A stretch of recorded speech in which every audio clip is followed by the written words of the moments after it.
내가 나를 귀히 여겨야만 남들도 나를 귀히 여긴다고 합니다.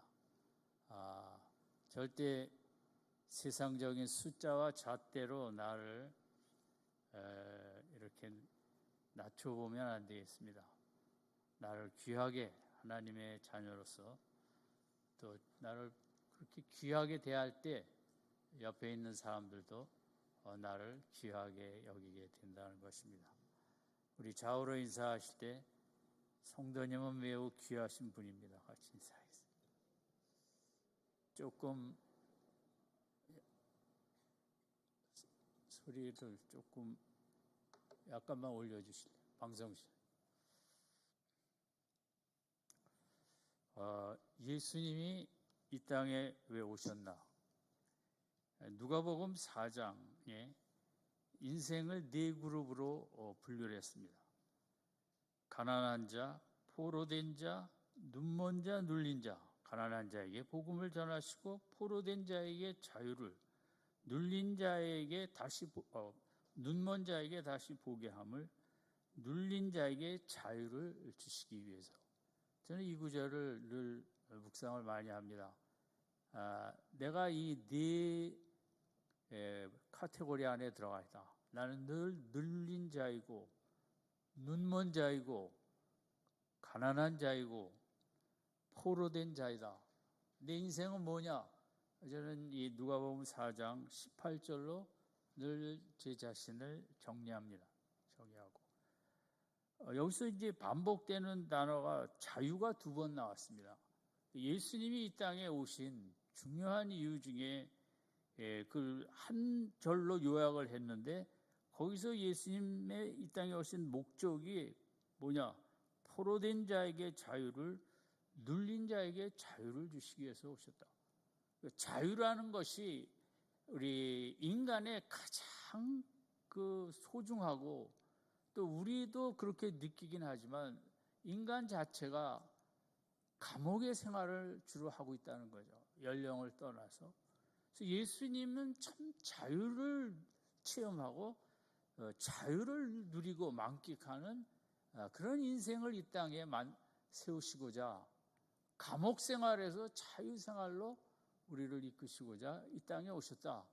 물론 십자가가 그 의미에 이제 다 설명이 되겠지만 저는 예수님이 이 땅에 오신 최고의 목적은 우리를 많은 쇠사슬, 많은 염려의 감옥, 근심의 감옥, 낙심의 감옥, 수시로 감옥 생활을 하는 우리들을 자유케 하시기 위해서 이 땅에 오셨다. 저는 예수님을 이제 그렇게 정의하고 또 그렇게 늘 의지하고 살아갑니다. 미국의 어떤 엄마가 2살 난 아이를 죽였다는 죄로 13년을 복역을 했습니다. 근데 그것은 병원에서 일하는 사람의 잘못이었는데 그걸 이렇게 속였기 때문에 자기 아이를 죽인 엄마가 되어 13년을 감옥 생활을 하다 결국은 그게 밝혀져서 나오게 되었습니다. 우리는 참 얼마나 때로 어처구니 없는 황당한 감옥에 가게 되는가. 누명을 쓰고 죄를 안 지었는데도 그런 분들 요즘도 우리는 뉴스를 통해서 그리고 10년, 20년씩 복역하다 나오신 분들 얼마나 자유가 그리웠겠습니까? 근데 그래서 이제 나왔는데 그만 집안 문제로 그 위에 4살, 6살 난 아이들이 어디로 입양 갔는지 또 찾을 길이 너무 힘들다는 거죠. 감옥에서 나왔는데 또다시 감옥 생활을 하는 인생. 그럼 그 아이들 만약 찾았을 때 모든 인생이 자유하게 될까? 우리는 이걸 벗어나면 자유함이 있고 저걸 벗어나면 자유함이 있고 그렇게 열심히 살아가지만 우리의 감옥 생활은 끝이 없는 것 같습니다. 어쨌든 오늘 본문도 요한복음 8장은 여러분이 아는 대로 간음한 여자를 끌고 왔습니다. 예수님이 구약의 법대로 돌로 쳐 죽여야 되는데 뭐라고 하실까? 예수님이라는 분은 용서가 많은데 만약 용서하라 하면 이것은 법을 위반하는 것이니까 예수님도 같이 이제 그 고소해서 어려움에 처하게 할 수 있는 이런 상황을 만들고자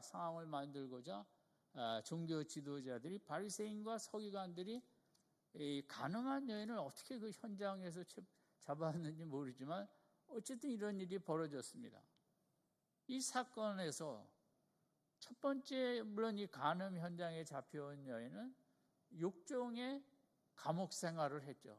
인생의 욕정으로, 정욕으로 뭔가 자유함을 누리고자 그런 감옥의 생활을 했죠. 또 바리새인과 서기관들은 예수님이 너무 싫고 자기들의 기득권을 무시하게 되니까 이 예수님을 어떻게 해서든지 함정에 넣고자 하는 시기, 질투와 잘못된 자기 종교 전통의 관습이라는 감옥 생활을 하고 있었던 것입니다. 예수님은 둘 다 불쌍한 감옥 생활을 하는 자들입니다. 간음의 현장에서 잡힌 자나 그 여인을 데리고 와서 예수님을 함정에 빠뜨리고자 운운하는 이 사람들도 또 관습의 감옥에 갇힌 것입니다. 그래서 이런 8장의 맥락은 인간은 자기는 종교적으로 온 백성들이 존경하는 대상으로 여기는 사람도 감옥 생활을 하고 있고, 종교라는 틀 안에 또 어떤 사람은 성욕이라는, 정욕이라는 본능의 감옥을 벗어나지 못해 감옥 생활을 하고 있고, 모든 인간은 이렇게 저렇게 보면 예수님이 보실 때 이 땅에 대부분의 인생들은 다 감옥 생활을 하고 있다. 우리나라가 내일은 8.15 광복절을 기념하는 날, 정말 자유의 날이 왔습니다. 일제의 감옥에서 자유를 얻었는데, 그럼 우리나라는 정말 자유를 얻었을까요? 금방 사상적으로 남북이 갈라지며 38선이 막히며 원수 아닌 원수가 되며 8.15가 가져온 자유는 언제 어떻게 없어졌는지 모르고 또다시 사상의 감옥, 증오의 감옥 속에 우리는 6.25라는 참혹한 전쟁의 감옥을 지나야만 했고, 부정부패의 자유당의 감옥을 지내야만 했고, 또 군사정권의 상당히 압제적인 감옥을 지내야만 했고, 민주화가 됐지만 대통령마다 백성들의 속을 썩이기는 대부분 비슷한 상황 속에 어떻게 하면 다음 정권 때에는 우리가 좀 더 자유함을 누릴까 5년 기다리다 투표를 하지만 그 기대감은 며칠 가지 못하고 또 우리는 정치인의 밑에서 감옥 생활을 하고 다음에는 또 좀 좋은 사람을 뽑아야 될 텐데 하는, 우리는 끊이지 아니하는 감옥에서 감옥으로 가는 이런 상황이 우리 현실입니다. 인류 자체가 엄청난 과학기술로 뭔가를 만들어내지만 그것은 우리로 또다시 스마트폰의 감옥, SNS의 감옥, 더 감옥을 많이 만들어내고, 인류는 그 화려한 문명 앞에 노예와 죄수가 되어 끌려가는 우리의 삶은 죽을 때까지 어떻게 보면 이자 얘기한 거 말고도 자식이라는 감옥, 남편이라는 감옥, 이런 생활 속에 참된 자유를 누리지 못하고 우리가 살아가는 것이 우리의 삶이 아닌가 싶습니다. 오늘 주님은 그 8장의 그런 배경 속에 31절로 와서 이제 5가지 자유의 길을 말씀하십니다. 자유는 그냥 누리는 것은 아니고 5가지 과정이라고 그러기는 그렇지만 주님의 말씀하신 걸 일련적으로 이렇게 풀어보면 5가지로 나올 수 있는데, 31절에 첫 번째는 참 자유한 삶이 예수님이 주시는 자유를 누리기 위해서는 첫 번째 믿음이 필요합니다. 그러므로 예수께서 자기를 믿은 유대인들에게, 이거 믿는 사람에게 하신 말씀입니다. 믿지 아니하는 사람하고는 이 말씀은 상관이 없을 것입니다. 그 믿는 자가, 일단 예수를 믿는 자가 됐습니다. 두 번째 과정으로 들어가면 그 예수님 말씀에 거하면, 오늘 제일 핵심적으로 생각할 건 거하면인데, 예수님 말씀에 거한다는 것은 예수님과 동거를 시작한다는 거죠. 가족이 돼서 한 집안 살림을 시작해야 된다는 거죠. 두 번째 단계는 말씀에 거함입니다. 같이 살아야 된다는 거죠. 자유한 삶을. 세 번째는 그러다 보면 제자가 된다. 그러면 제자 훈련은 10주 코스, 15주 훈련으로 제자가 되는 것은 아닙니다. 예수님 말씀에 의하면 예수님하고 정말 같이 살아야만 제자가 되는 거지, 교회에 다닌다고 제자가 되는 건 절대 아니고, 신학교를 졸업한다고 제자가 되는 것도 아니고, 예수님과 같이 살아봤느냐, 그러니까 진짜 예수님과 살아야만이 그것이 제자가 된다는 얘기죠. 그러면 제자가 되면 네 번째로 진리를 알지니, 진리를 체험하게 된다는 거죠. 예수님을 체험한다는 것과 같습니다. 아, 예수님은 이렇게 사랑하시는구나. 제자라는 것은 예수님을 체험하는 자가 제자가 되는 거지, 머릿속에 시험 봐서 A 맞아서 제자가 되는 건 아니거든요. 그것이 네 번째, 진리에 대한 체험이 이제 연결이 되고, 다섯 번째는 그 속에서 자유함을 누리게 된다는 거거든요. 그래서 자유를, 예수님이 우리를 자유케 하리라는, 그냥 예수 믿으면 내가 자유롭게 살겠지, 그건 아니고, 이런 다섯 단계가 흘러가면서 우리가 정말 자유한 삶, 나를 얽매이는 그런 감옥 같은 삶을 늘 끊어버리고 살 수 있다는 거죠. 첫 번째는 믿음입니다. 두 번째는 말씀에 거함입니다. 세 번째는 제자입니다. 네 번째는 예수님을, 진리를 체험하는 것이고, 다섯 번째는 자유케 되는 것입니다. 좀 외우고 가야 되기 때문에 제가 첫 번째 뭐라고 그랬습니까? 믿음입니다. 두 번째 뭡니까? 두 번째는 말씀에 거하고, 세 번째가 뭐죠? 제자가 되고, 네 번째가 진리를 체험합니다. 예수님을 체험하고, 다섯 번째가 그 결과로서 자유한 삶을 살게 되는 거죠. 그래서 오늘 이런 말씀드린 대로 이 전체 다섯 개 중에서 저는 제일 중요한 것이 이 두 번째에 나타난 내 말에 거하면, 이 부분이라고 생각합니다. 결국 이 부분이 안 되면 다른 부분도 안 되고, 신앙생활, 믿음생활이라는 건 뭐냐? 주님과 함께 사는 것이라는 것입니다. 내 말에 거한다는 것은 주님과 함께 한 지붕에서 같이 사는 겁니다. 그래야만 진리를 체험하고, 진리를 체험하는 건 집에서 아버지의, 엄마의 따뜻한 성품을 체험하는 것처럼 체험하고 우리가 자유한 삶을 살 수 있는 거죠.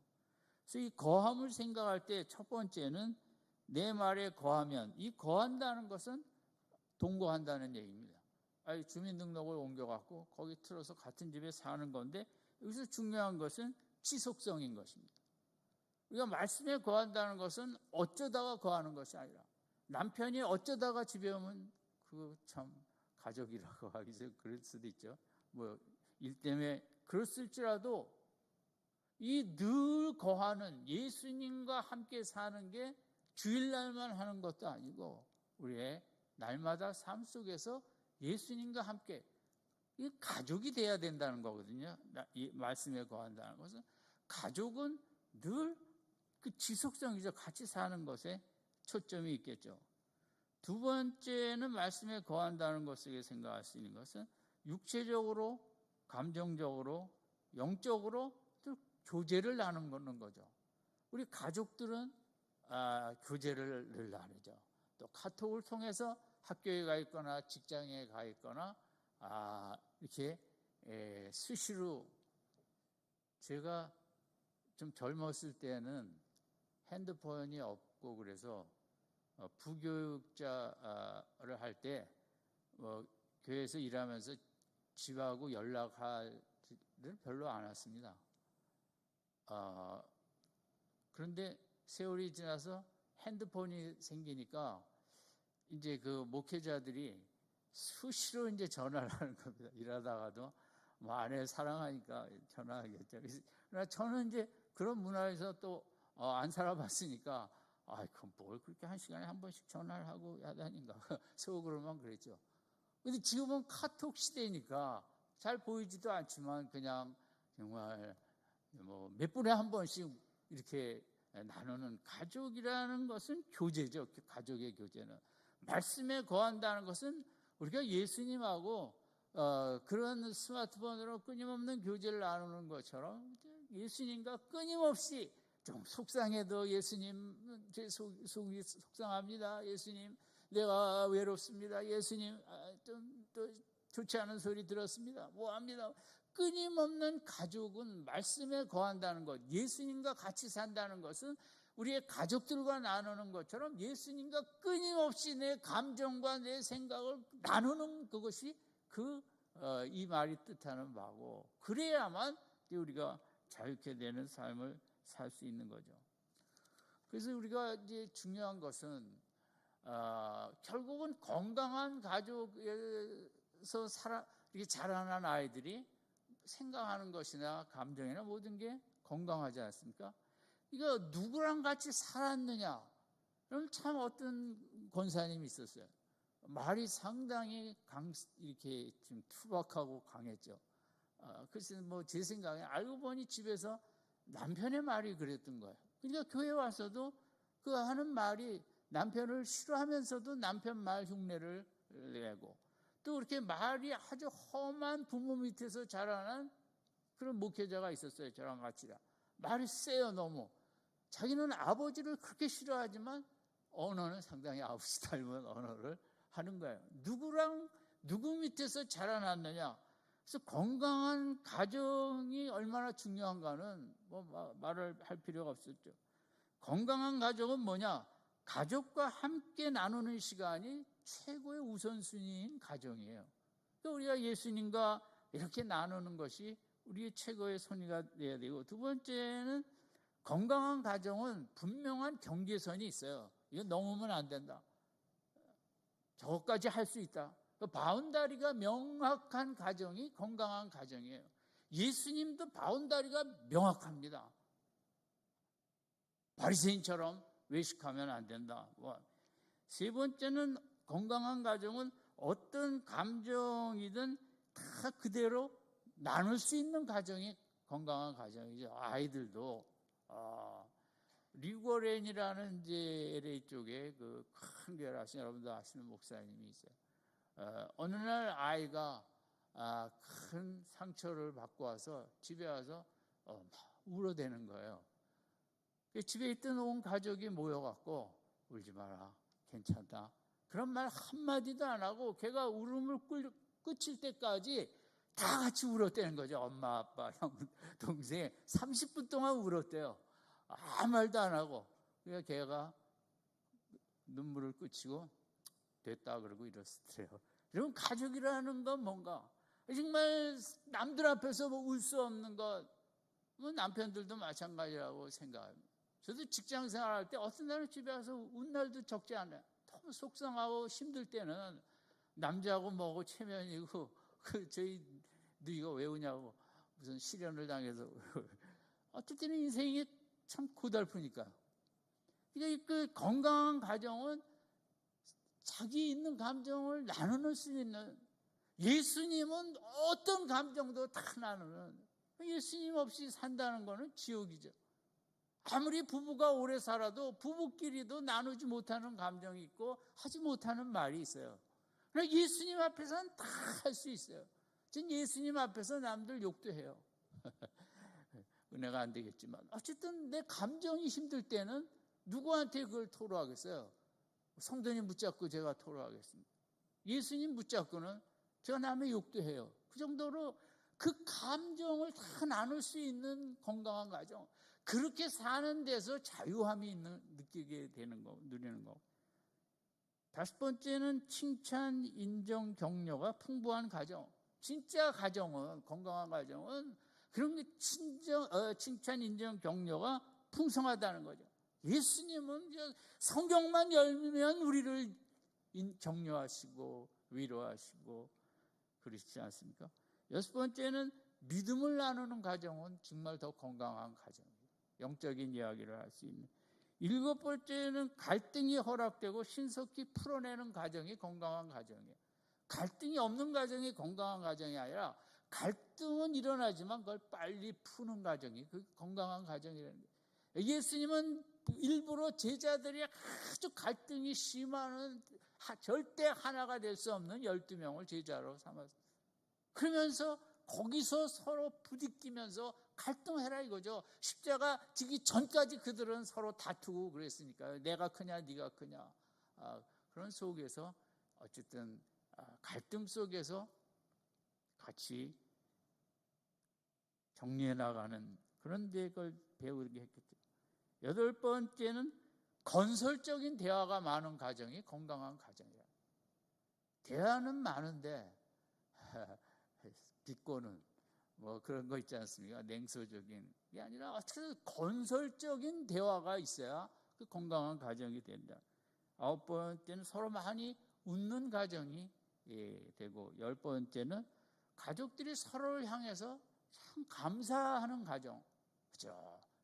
자녀도 앞에서 네가 너랑 같이 사니까 얼마나 감사하니? 또 아이들도 그렇게 되면 엄마 아빠를 감사하는 이런 건강한 가정에서 자라야만 건강한 인생이 되는 거예요. 돈으로 되는 게 아니지 않습니까? 건강한 인생은. 그래서 우리는 예수님과 살아야 되는 거죠. 이 땅의 가정이 우리를 건강하게 할 수도 있지만 그것이 부족한 때도 많고 그거 갖고만은 한계가 있기 때문에 예수님과 한 가정이 되어서 거하는, 내 말에 거하는, 예수님과 동거하면서 예수님을 느끼고 예수님의 마음을 나누고 그래야만 우리가 건강해지고 자유한 삶을 살 수 있다는 거죠. 예수님과 살면서 우리가 제일 좋은 점이 뭐냐면 예수님은 힘이 있으세요. 그러면 힘이 있어야 자유한 삶을 삽니다. 힘이 없으면 남들이 요만한 말을 해도 흔들리거든요. 감옥으로 다시 들어가거든요. 예수님 얼마나 그런 종교 지도자들로부터 비난과 뭐 이런 거 많이 받으셨지만 늘 자유하셨어요. 예수님은 하나님의 아들이고 창조주신. 예수님과 같이 살면 예수님 힘이 내 힘으로 자꾸 느껴지고 믿어지고 예수님 권세 내 권세. 아멘. 예수님 능력 내 능력.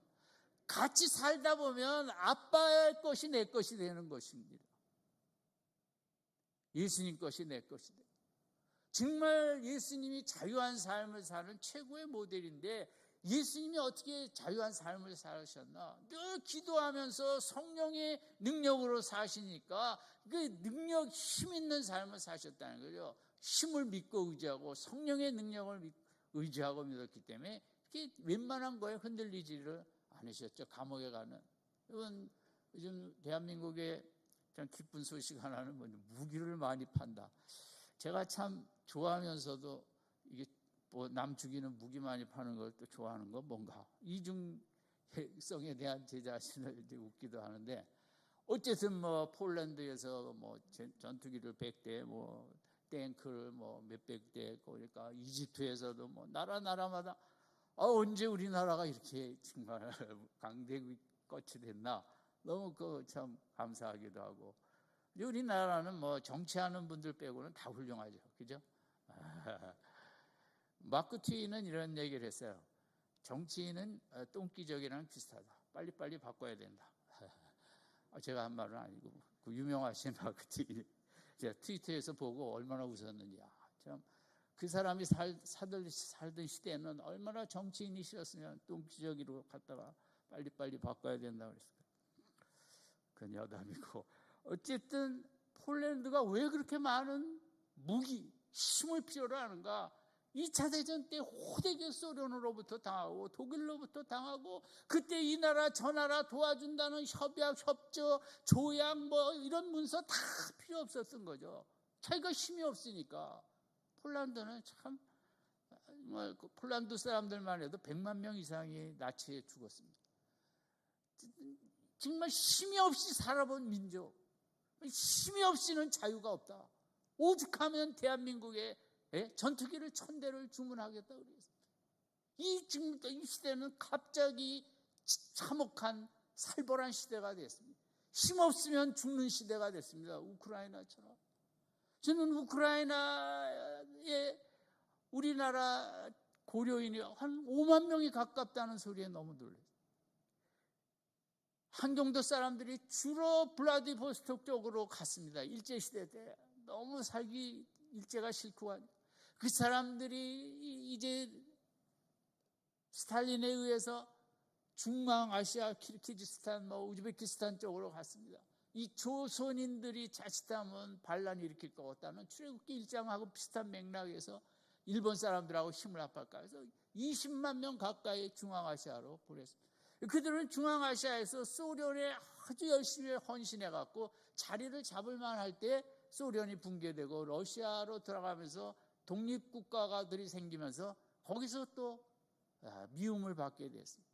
그래서 그들이 살 수 있는 걸 찾아간 것이 농사를 짓기에 좋은 땅인 우즈베키스탄 쪽으로 갔다. 얼마나 많이 갔으면 살기 위해서 거의 정확하지는 않지만 몇만 명에서 5만 명까지도. 그들은 정말 힘없는 나라에 태어나갖고 여기저기 춥고 정말 살 수 없는 연해주에서 중앙아시아까지 가는 기차에서 죽은 고려인만 10,000명이 넘는다. 너무 추운 데서 기차로 타고 가자. 이러면 힘이 없는 민족에 우리는 얼마나 많은 임진왜란, 병자호란, 해갖고 힘이 있어야 됩니다. 지금 장난할 때가 아니고 어떻게 해서든지 연구를 해서 이 세상은 좋은 무기를 안 가지면 안 되겠다. 영적으로도 마찬가지입니다. 우리는 너무 약합니다. 힘이 있어야 됩니다. 예수의 힘이 없이는 이 세상의 감옥 생활을 벗어날 길이 없습니다. 아멘. 이 한 주간도 어떤 감옥이 근심에, 우울에, 낙심에, 좌절에, 외로움에 어떤 감옥이 어떠니 예수의 능력으로 그것을 다 풀어버리고 자유를 체험하고 만끽하는 복된 한 주간이 되시기 바랍니다. 두 번째는 예수님과 살 때 예수님 그렇게 나를 불쌍히 여기시는 거예요. 불쌍히 여기시기 때문에 우리의 그 연약한 체질을 아시기 때문에 그렇게 용서를 해주세요. 예수님은 회개부터 하라 하고 얘기 안 하시고 그냥 용서한 경우도 많이 있죠. 인간이 용서 없이는 새 출발할 수 없고 그 죄책감과 인간은 수시로 밥 먹듯이 말도 잘못하고 죄도 짓고 남을 상처도 주고 자기가 자신을 상처 주고 이런 인생에게 필요한 것은 용서인데 이게 세상에서는 용서를 쉽게 받기가 어려운 거죠. 예수님은 인간을 아시기에 자유하시고 그쵸? 몇십 번을, 몇백 번을, 몇천 번을 죄를 짓든 다 용서해 주시는 우리가 예수님과 더불어 살 때 얼마나 그 용서에 감사함. 하루를 살면서도 우리는 잘못할 때가 많이 있죠. 잘못된 언어와 생각과 남들의 밤에 잠을 자기 전에 그걸 다 용서함을 받고 깨끗한 모습으로 잠을 잘 수 있는 것과 아닌 것은 큰 차이가 있겠죠. 예수님과 더불어 살아야만 말할 수 없는 많은 용서함을 체험하고 날마다 더 내가 거룩해져 가고 용서함을 체험하면서 내 속이 편해지고 죄책감 다 내려놓고 우리가 참된 자유함을 누릴 수 있는 거죠. 예수님은 뭐냐? 우리를 연약한 체질을 아시고 우리에게 용서를 베푸시는 그 자유함. 세 번째는 예수님은 요한복음 마지막 장 쪽에서 이제 이런 말씀에 응하시기 위하여 고난받는 것도 이것도 말씀대로 되기 위해서 그런 뜻이죠.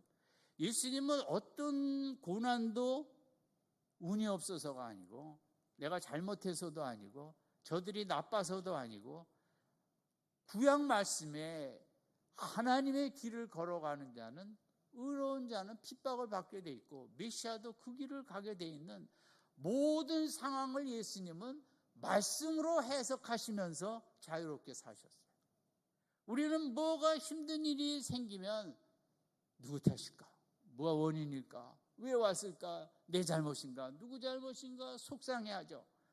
그리고 예수님의 경우는 다 성경 말씀대로 사는 것이, 그런 거 다 내가 당하고 살고 내가 피해받고 사는 것이라는 이 자유함이죠. 이게 기독교의 최고의 축복이고, 오늘 우리들도 이번 한 주간도 무슨 나를 속상하게 하는 일이 있어도 나 말씀대로 살기 위해서, 그런 것 말씀대로 내가 그 길을 걷게 하느라고 그게 다 나에게 다가온 것이라는 말씀을 해석을 말씀으로 내 인생을 해석해야만 자유를 느낍니다. 예수님의 자유죠. 어떤 것에도 저촉받으시지 아니하시고 십자가를 지시든 뭐 하시든 다 말씀이 응하기 위하여, 이게 지금 말씀의 길이다. 이 말씀대로 가는 길은 잘 되고 돈 많이 벌고 성공해야, 온갖 세상에서 더러운 것, 그런 것 다 내가 맞이하고 그런 거 받는 것, 다 말씀이 응하는 삶이다. 이 한 주간도 힘든 일이 있을 때 다른 생각하지 마시고 이게 말씀이 응하는 삶이다. 자유하게 대응하시기를 축원합니다. 예수님은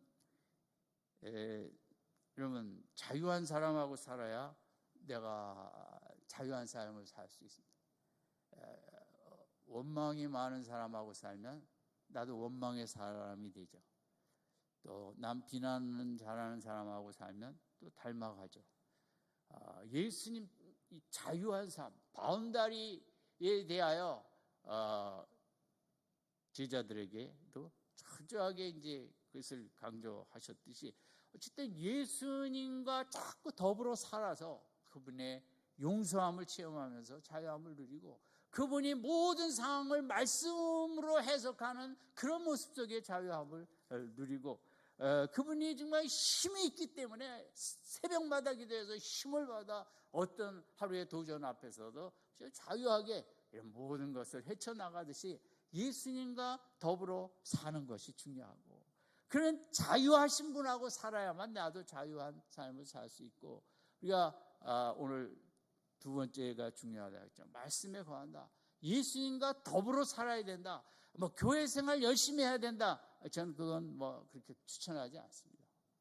어디 무슨 뭐 돌을 닦아야 된다. 그것도 아닙니다. 진짜 신앙생활은 예수님과 열심히 살아야 된다. 예수님과 늘 살아야 된다. 같이 살아야 된다. 같은 식구로서 수시로 대화하고 교제하고 부탁하고 의뢰하고 맡기고 예수님 품에 안기고 이렇게 같이 살아야만 우리가 자유함을 누리고, 이 한 주간도 예수님과 같이 사시는, 동행하시는 한 주간의 삶이 되시기를 바랍니다. 어떤 죄수가 정말 노력을 해서 탈출을 하게 됐습니다. 날마다 시간마다 밤에 오는 차를 어떻게 탔습니다. 힘든 쪽에 타서 차가 감옥문을 나갔습니다. 이제 나는 자유다. 그래서 한참 가더니 차가 섰습니다. 이제 내려서 도망가야지. 딱 내려서 나가보니 다른 감옥이었습니다. 뭔가를 배달하는 차였나 봅니다. 그래서 붙잡혀갖고 다시 자기 감옥으로 돌아왔다는 얘기입니다. 우리 인생이 그렇습니다. 내가 이렇게 해서 이 감옥을 탈출할 거야. 술을 마시면서 감옥을 탈출하고 뭘 하면서 탈출할까? 탈출을 일시적으로 합니다. 가보니까 또 다른 감옥인 것이. 그래서 우리 인생의 끊임없는 감옥 생활이죠. 오직 어디에 있든지 예수님과 같이 살아야만 자유함을 누리고 감옥이 없는 자유함의 삶을 살 수 있는데, 이런 축복이 가득한 이 한 주간 되시기를 주님의 이름으로 축원드립니다. 기도하겠습니다. 하나님 아버지, 오늘 본문의 5가지를 기억하고 특별히 예수님과 함께 사는 삶을 통하여 자유함을 풍성하게 누리는 복된 한 주간 되어지도록 축복하여 주시옵소서. 예수님의 이름으로 기도드립니다.